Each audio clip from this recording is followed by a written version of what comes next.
Since taking over at Longbridge 1 year ago, the Phoenix Consortium have achieved plenty.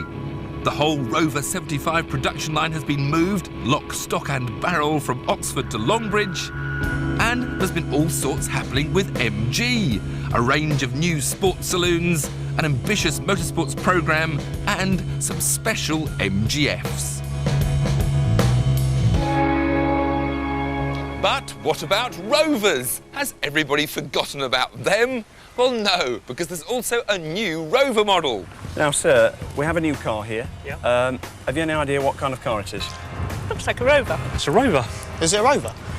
Well done. It's a Rover 75, but it's slightly different to a normal Rover 75, isn't it?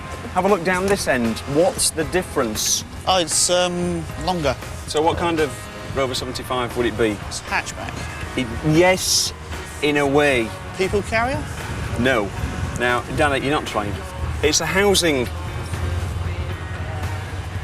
I was an estate. No, it's actually a Rover 75 Tourer. Oh, But an okay. easy mistake to make. Priced between £17,500 and £26,000, the 75 Tourer is Rover's take on the lifestyle estate, where image is as important as load space. It's available with the same engines as the saloon, and this is the diesel-engined club model, which costs just over £19,500. So, what else is new? Well, the Rover engineers have taken the opportunity to introduce a couple of chassis tweaks.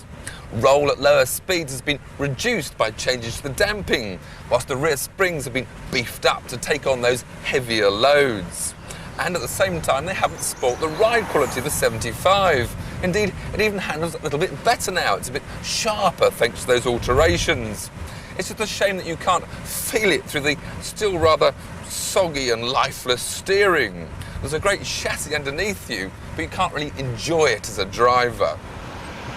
You will enjoy the refinement though, as the Tourer is very quiet, even with the diesel, which makes it a pleasingly relaxing companion.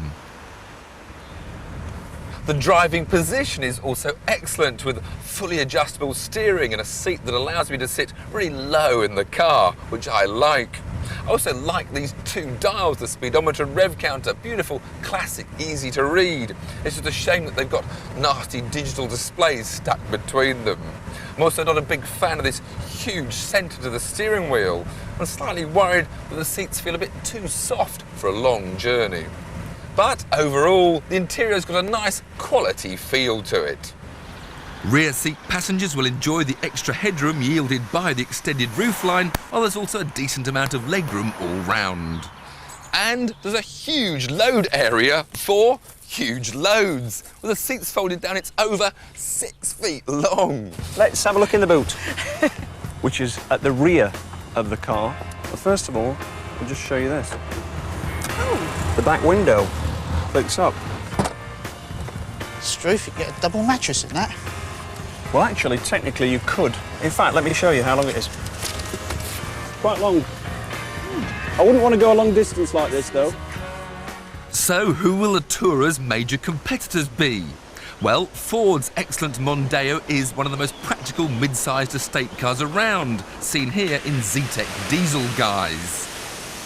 And BMW's 320d SE Touring represents the sort of prestigious product Rover would love to steal sales away from.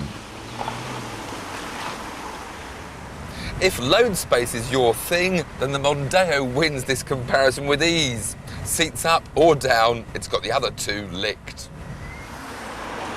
But you've now got a much more workmanlike interior. Again, an excellent driving position, but none of those luxurious visual treats. It's also got the least refined engine, but it is the cheapest of the three. OK, imagine, if you can, that I own this car. Right. What's my job? Something like an executive or a director. Yes, I Yeah. can. Yeah. Yes, I think so. I think it's me, don't you? Quite a Sure. successful surgeon, you know, with probably does really difficult Okay, cases. yeah. We'll probably Private do. patients mainly. Yeah, okay, that's quite a lot of money rich, in that, isn't probably it? 2 houses. Yeah. OK, fine. The 3 Series Touring is the epitome of the lifestyle estate, combining desirability with extra practicality in a great package.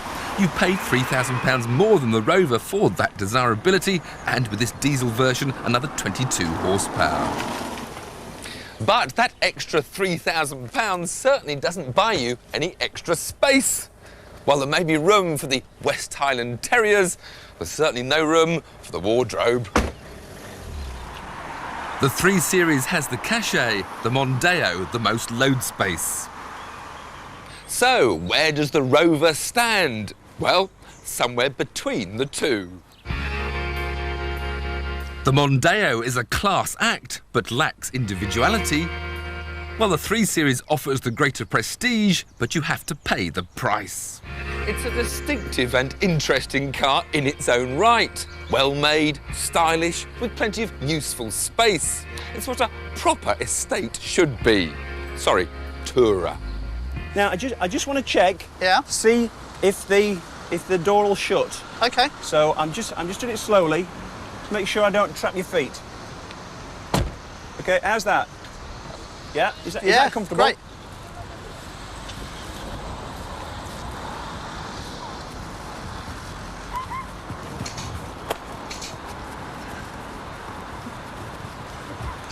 Oi!